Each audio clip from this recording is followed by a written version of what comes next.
Welcome to the Greg's Review Show today. We're going to get into a very, very important topic, and it's dealing with true crime documentary story of an immigrant who meets a young cat, and the story is tragic. But anyway, thumbs up, like and share this video. Please support us through Cash App. That's GRC $ Man's Trap. Hit that subscribe button, hit that thumbs up button. Without further ado, we're going to go ahead and get into this video real quickly, and I'll be right back. Here we go. For him, the path to this objective was Rebecca, a 48-year-old widow from Connecticut, vulnerable and lonely after the loss of her husband. Their whirlwind romance ended in marriage, but it was a union built on lies. Kenneth's backstory was like that of many immigrants chasing the American dream. He arrived in the United States on a student visa, but soon found himself grappling with its expiration. With limited options, Kenneth began looking for a solution, a way to stay in the country legally and indefinitely. The U.S. Green Card program, which allowed for residency through marriage to a citizen, offered him the perfect opportunity. It was clear Kenneth had no intention of returning to his home country, but his means of staying would prove to be not only deceptive, but deadly. Rebecca Sullivan, the widow he targeted, was a well-known figure in her quiet Connecticut suburb. She had inherited substantial wealth from her late husband, a real estate developer, and lived a comfortable but lonely life. Friends described her as kind, generous, and trusting, perhaps too trusting. Kenneth exploited these traits masterfully. The pair met at a charity fundraiser, where Kenneth, already scouting for potential opportunities, made his move. His charisma was undeniable, and he quickly ingratiated himself with Rebecca. She was drawn to his attentiveness, his charm, and his ability to make her laugh after years of solitude. What Rebecca saw as love, others viewed with skepticism. Their wedding, a modest but elegant ceremony, raised eyebrows among Rebecca's close friends. The significant age difference, combined with Kenneth's sudden devotion, seemed too good to be true. Some voiced their concerns, but Rebecca brushed them aside. "I finally feel alive again," she told one friend. To her, Kenneth represented a second chance at happiness. But to Kenneth, Rebecca was nothing more than a stepping stone.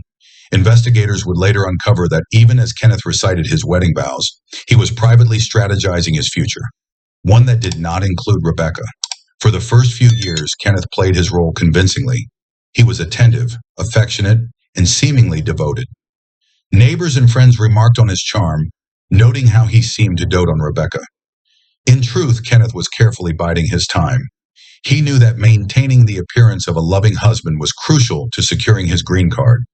The case would ultimately expose the dangerous lengths Kenneth was willing to pursue his ambitions. At the time, however, Rebecca had no reason to suspect that the man she had opened her heart to was carefully plotting her demise. The stage was set for a tragedy that would leave a lasting scar on the community, and a trail of evidence that would eventually lead investigators to the truth. Marriage to a U.S. citizen grants an immigrant a conditional green card, valid for just 2 years, as a test of the legitimacy of the union. Kenneth Adeoye knew this when he married Rebecca Sullivan. He also knew that after the 2-year period, he would be eligible to apply for a permanent green card, provided he convinced immigration authorities that their marriage was genuine. For Kenneth, these 2 years were a critical phase in his scheme. To secure his place in the U.S., he had to play the part of a devoted husband flawlessly. In the beginning, Kenneth made every effort to appear as the ideal spouse. He attended Rebecca's social events, bought her thoughtful gifts, and even spent weekends remodeling parts of their suburban home. To Rebecca, it seemed that her marriage had brought her the happiness she thought she'd lost forever. She often gushed to her friends about how lucky she felt to have found Kenneth. Behind the scenes, however, Kenneth's resentment was growing. Living with Rebecca felt like a chore to him. He despised her habits, the way she spent evenings reminiscing about her late husband, the books she loved, her predictable routine. To Kenneth, the 48-year-old widow represented everything he wanted to escape. He masked his contempt, but those close to the couple began noticing cracks in the facade. This ancient ritual keeps 80-year-old Black women's hair thick and lustrous. Hidden in the heart of Egypt lies. Rebecca's best friend, Linda, voiced her concerns early on.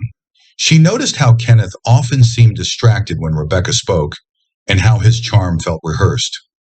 "He's just tired from work," Rebecca would insist, brushing off Linda's concerns. But Linda wasn't convinced. To her, Kenneth's charm felt more like a performance than genuine affection. By the time Kenneth's conditional green card was granted, his mask began to slip. Now legally allowed to live and work in the U.S., Kenneth grew less concerned with maintaining appearances. His affection became sporadic, and his once thoughtful gestures disappeared entirely. Rebecca noticed, but she attributed it to stress or the natural ebb and flow of a relationship. After all, she trusted him. She had no idea that Kenneth was simply counting down the days until he could file for his permanent residency. Shortly after receiving his conditional green card, Kenneth began venturing out more frequently. He claimed he was networking to build his career, but in reality, he was beginning to explore life outside of his marriage. It was during this time that he met Charlotte Miller, a 27-year-old nurse who worked at a prominent hospital in New York City. The two met at a mutual friends event, and Kenneth was instantly drawn to her. Charlotte was everything Kenneth believed Rebecca was not: youthful, vibrant, and driven. She had no baggage, no painful past to unpack, and no expectations of him beyond the excitement of their affair. To Kenneth, she represented the freedom and future he longed for. He began seeing Charlotte regularly, carefully hiding their relationship from Rebecca. While Kenneth was indulging in his secret life, Rebecca was growing increasingly isolated. She noticed his absences but rationalized them away. "He's just busy," she told herself. She had no reason to suspect that her husband was living a double life, much less that he was actively planning to end their marriage in a way far more permanent than divorce. As the 2-year mark of their marriage approached, Kenneth began the process of applying for his permanent green card. This required proving to immigration authorities that their marriage was legitimate, a task he handled with the same calculated precision he had employed throughout their relationship. Kenneth gathered photographs, financial records, and testimonials from acquaintances who believed in their union. Rebecca, unaware of his true motives, enthusiastically supported the process. When Kenneth's permanent green card was finally approved, he felt a weight lift off his shoulders. For the first time, he was free, at least legally, but the chains of his marriage still bound him, and he was determined to break them. To Kenneth, divorce was not an option. It would not only tarnish the narrative he had carefully built, but also risk exposing the truth about his motives. He needed a clean break, one that would eliminate Rebecca entirely. It was during this time that Kenneth began researching poisons. His meticulous nature drove him to seek out substances that would mimic natural illnesses, ensuring that no suspicion would fall on him. He found a toxin that fit his needs perfectly: slow-acting, difficult to detect, and capable of causing symptoms that could be mistaken for a variety of medical conditions. The plan was cruelly ingenious. By administering small doses over time, Kenneth could create the illusion that Rebecca was suffering from a mysterious, degenerative illness. He began slipping the poison into her coffee, a daily ritual she cherished and one he had carefully taken over in the guise of a loving husband. Rebecca's health began to deteriorate slowly. At first it was subtle: fatigue, occasional dizziness, and stomach pains. She attributed these symptoms to stress and age. Kenneth feigned concern, urging her to see a doctor. Tests came back inconclusive, with doctors unable to pinpoint the cause of her symptoms. Kenneth played his role perfectly, attending every appointment and expressing genuine worry to her friends and family. As Rebecca's condition worsened, Kenneth's life outside the marriage flourished. His relationship with Charlotte deepened, though he continued to hide the extent of his commitment to her. Charlotte believed Kenneth's story, that he was trapped in an unhappy marriage but was working toward a solution. She had no idea that the solution Kenneth envisioned involved Rebecca's death. By the time Rebecca's health had significantly declined, Kenneth had already begun distancing himself emotionally. He was no longer the attentive husband, but instead a man barely concealing his impatience. To those around them, he appeared as a stressed and grieving partner, overwhelmed by his wife's worsening condition. To Kenneth, Rebecca's deteriorating health was simply a means to an end. Unbeknownst to Kenneth, however, cracks were forming in his plan. Rebecca's friends, particularly Linda, were growing suspicious of the changes in his behavior. They noticed how Kenneth seemed detached despite Rebecca's worsening state, and how quickly he dismissed their offers to help. While they didn't yet suspect foul play, The seeds of doubt had been planted. As Rebecca's life neared its tragic end, Kenneth believed his plan was foolproof. He had spent years weaving a narrative of devotion and love, all while carefully orchestrating a plot to eliminate the woman he once vowed to cherish. What he didn't realize was that the trail of evidence he left behind, both physical and emotional, would soon begin to unravel. Rebecca Sullivan's health began to fail in a way that baffled her doctors and concerned those around her. What started as occasional fatigue and minor discomfort gradually escalated into severe nausea, persistent weakness, and weight loss. Friends and family chalked it up to stress or age, but Kenneth Adeoye knew the truth. Her symptoms were no accident. Kenneth had been meticulously poisoning Rebecca for months. His choice of toxin was deliberate, a rare, slow-acting substance that caused symptoms resembling a progressive illness. He had spent weeks researching online, ensuring that the poison would remain undetected during routine medical evaluations. Once he found the perfect substance, he acquired it through an anonymous purchase, taking every precaution to cover his tracks. Each morning, Kenneth prepared Rebecca's coffee, a ritual she cherished as a sign of his affection. She never suspected that the man she trusted most was using her favorite drink to destroy her. The doses were small enough to avoid immediate suspicion, but over time, the poison took its toll. Rebecca became increasingly dependent on Kenneth, both emotionally and physically, as her health declined. This dependence only fueled Kenneth's confidence in his plan. Doctors struggled to find a diagnosis. Blood tests, imaging scans, and physical exams all pointed to an underlying illness, but none provided concrete answers. Rebecca's condition became a puzzle, and Kenneth played his role as the devoted husband flawlessly. He attended every appointment, took detailed notes, and asked questions that made him seem genuinely invested in her recovery. But behind his concerned exterior, Kenneth's double life was flourishing. He spent more and more time with Charlotte Miller, the 27-year-old nurse he had met months earlier. Kenneth presented himself to Charlotte as a man trapped in an unhappy marriage, staying with Rebecca only out of duty and guilt. Charlotte, unaware of the true nature of his marriage, "This one organ can make a woman's belly big and stick out. And no matter how many diets or how much exercise you do, it fell deeply for Kenneth's charm. Her profession as a nurse lent her an empathetic ear, and Kenneth used this to his advantage, feeding her a carefully crafted story about his difficult life. As Rebecca grew weaker, Kenneth's impatience grew. While he had initially been cautious, ensuring the poison acted slowly, he began increasing the dosage. Rebecca's decline accelerated, leaving her bedridden and unable to care for herself. Kenneth used this as an opportunity to reinforce his image as the perfect husband. Neighbors often commented on how devoted he seemed, frequently stopping by to check on her and bring meals. "He's such a good man," one neighbor remarked. "Rebecca's lucky to have him." Yet Kenneth's confidence led to a critical mistake. While researching dosages and the poison's effects late one night, he left his laptop open. The screen displayed a web page detailing the properties of the toxin he was using. Though he quickly closed it when he heard Rebecca stir in the next room, the incident hinted at his growing recklessness. As Rebecca's condition worsened, her primary physician, Dr. Patel, became increasingly concerned.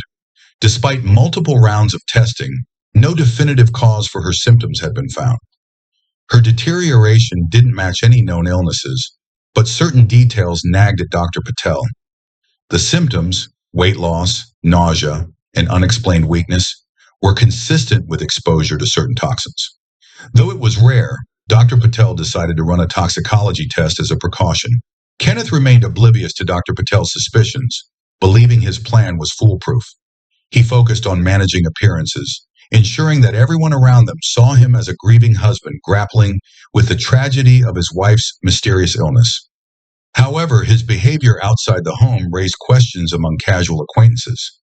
Kenneth had begun openly spending more time with Charlotte. They were seen dining together at upscale restaurants and attending events in the city.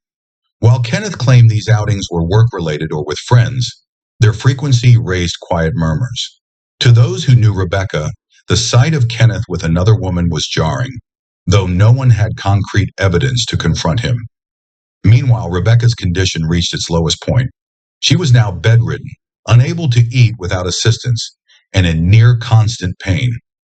Kenneth began making preparations for what he assumed would be her inevitable death. He spoke to her doctors about hospice care, ensuring that her death would seem like the natural conclusion of an undiagnosed illness. To the outside world, he appeared devastated, but internally, Kenneth felt relief. His goal was within reach. The toxicology results, however, would change everything. Though delayed due to the rare nature of the poison, preliminary findings hinted at the presence of a foreign substance in Rebecca's system. Dr. Patel, now deeply suspicious, reported his findings to the authorities, prompting them to investigate further. As investigators began digging into Kenneth's life, they uncovered troubling signs. Financial records revealed purchases linked to the acquisition of the poison, while his internet history showed searches that included terms like undetectable toxins and symptoms of poisoning. The timeline of Rebecca's illness also aligned suspiciously with Kenneth's behavior and spending patterns. The case began to unravel, but Kenneth remained unaware. He believed that Rebecca's death would free him, both emotionally and legally, from the marriage he had never wanted. What he didn't realize was that his carefully constructed plan was falling apart piece by piece. Investigators were closing in, and the tragic story of Rebecca Sullivan's mysterious illness was about to take a shocking turn. Rebecca Sullivan's death was both heartbreaking and predictable. After months of suffering, she passed away quietly in her sleep one rainy autumn evening. Kenneth Adeoye, now a widower, staged his grief impeccably. Neighbors described his emotional breakdowns as heart-wrenching, and friends spoke of his unwavering devotion during Rebecca's final days. Kenneth's performance left little room for doubt. He was a grieving husband who had lost the love of his life to a cruel, mysterious illness. Rebecca's funeral was a somber affair. Kenneth played the part of the devastated spouse, tearfully delivering a eulogy about Rebecca's kindness and resilience. Mourners remarked on how lucky Rebecca had been to have such a caring husband in her final years. But beneath Kenneth's stoic demeanor, there was relief. With Rebecca gone, he had finally achieved the freedom he so desperately wanted. Her estate, which included a substantial inheritance in their home, now belonged to him. The chapter he had longed to close was finally over, or so he thought. Rebecca's death certificate listed the cause as unknown natural causes. Doctors had been unable to pinpoint the root of her illness, and without evidence of foul play, there was no immediate reason to suspect otherwise. Kenneth believed the loose ends had been tied up, but the seeds of doubt had already been planted in unexpected places. Rebecca's primary physician, Dr. Patel, could not shake his unease. The toxicology tests had revealed traces of a rare toxin, but the levels were inconclusive, small enough to be dismissed as contamination or a lab error. Still, Dr. Patel's instincts told him something was off. He reported his findings to law enforcement, urging them to keep an eye on the case. Authorities agreed to open a quiet investigation, focusing on Kenneth's behavior and financial activities leading up to Rebecca's death. This is the second most toxic thing in your kitchen. If you still using plastic or wood cutting boards, ditch. Kenneth, meanwhile, wasted no time moving forward with his life. Within weeks, he began openly dating Charlotte Miller. The couple was seen at local restaurants, traveling to nearby cities, and even shopping for a new apartment in New York. To those who had attended Rebecca's funeral, Kenneth's quick transition was shocking. Gossip about his lack of mourning began to spread, and murmurs of suspicion grew louder. Investigators assigned to Rebecca's case began piecing together the timeline of her illness. A deeper dive into Kenneth's financial records revealed troubling inconsistencies. During the period of Rebecca's decline, Kenneth had made several purchases through online marketplaces, including items commonly associated with handling toxic substances. He had also conducted multiple web searches for phrases like slow-acting poisons, symptoms of arsenic poisoning, and natural death by toxins. These findings painted a clear picture. Rebecca's illness had been anything but natural. Authorities next turned their attention to Kenneth's personal life. Witness statements confirmed that he had been seen with Charlotte Miller during Rebecca's illness, suggesting an ongoing affair. When questioned, Charlotte initially defended Kenneth, insisting their relationship had started after Rebecca's death. However, as police presented evidence of their earlier encounters, Charlotte's confidence began to waver. The most damning evidence came from Kenneth's own laptop. Forensic analysis uncovered his detailed research into poisons and his attempts to scrub this information from his hard drive. Investigators found web searches he had made months before Rebecca's illness began, along with deleted emails related to suspicious purchases. Financial records, bank statements, and credit card transactions revealed purchases of equipment used to handle the toxin. Kenneth's bank account also showed a pattern of withdrawals and transfers during Rebecca's illness, hinting at his preparation to start a new life after her death. Charlotte Miller's cooperation provided key insights into Kenneth's character and motives. While she maintained she had no knowledge of his plan, her testimony about Kenneth's remarks on feeling trapped and wanting a fresh start added weight to the prosecution's argument. Behavioral patterns. Witnesses described Kenneth's detachment during Rebecca's illness and his unusually rapid relationship with Charlotte after her death. These details reinforced the theory that Rebecca's death was anything but natural. Kenneth's defense team faced an uphill battle. Their strategy hinged on portraying him as a grieving husband who had been misunderstood. They argued that the evidence was circumstantial and that the toxicology results were inconclusive. They painted Kenneth's online searches as curiosity rather than intent, suggesting that he was merely researching Rebecca's symptoms out of desperation to help her. The defense also tried to discredit Charlotte's testimony, suggesting that she had been coerced by law enforcement into turning against Kenneth.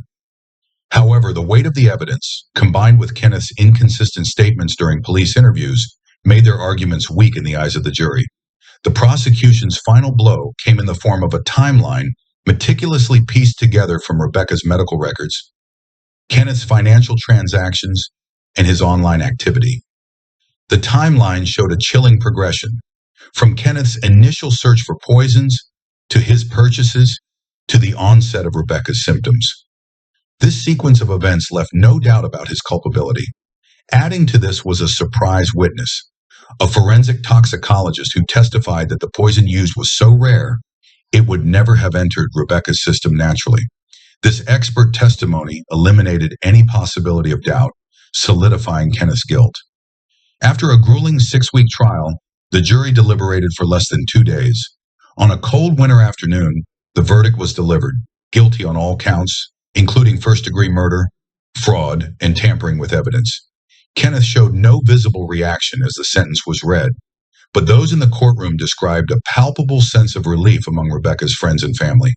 The judge sentenced Kenneth to life in prison without the possibility of parole, ensuring that he would never again manipulate or harm another person. In his sentencing remarks, the judge described Kenneth's actions as a calculated and heartless betrayal of trust and love, culminating in one of the most chilling acts of deceit this court has ever seen. The community that had once admired Kenneth as a devoted husband was left grappling with the truth. Rebecca's friends mourned not only her death, but also the betrayal she had endured in her final years. As you can see, YouTuber, you guys got to be careful out there. See some crazy cats out there. This is a true story. Thumbs up, like, and share. Unfortunate, this lady died because of this crappy guy right here. Decided he wants to get a green card and marry someone and then murders them. That is sickening. So, ladies and gentlemen, be careful out here when you meet people online or anywhere. Shopping malls, stores, banks, school, anywhere. Be careful, especially this relationship was suspect all along. This guy wanted a green card. Ladies, I repeat, this guy wanted a green card so that he can marry this woman and inherit millions. But unfortunately, thank God, he got caught and he got first degree charges charged on him, and he's put away for a long time, and he can't hurt anyone. So thumbs up, like, and share this video. And I thought I'd just bring this information through because it's very serious out here. When you meet people, be careful out here. Run background checks on these cats. Find out where they come from, especially if they're immigrants. Find out something about these cats. Just don't marry this guy because he looks good or he's younger or she's pretty and she's younger. Be very careful and vigilant. But in most important, be prayerful and ask God to give you discernment when you're dealing with these people out here in the real world, whether it's online dating or just meeting someone. Always keep your guard up. Be very careful who you meet out here. So thumbs up, thumbs up. Please support us through Cash App, GREC $Mantrap. And the Lord say the same. God bless you and have a happy new year. And I'll see you next week. Take care. Bye-bye.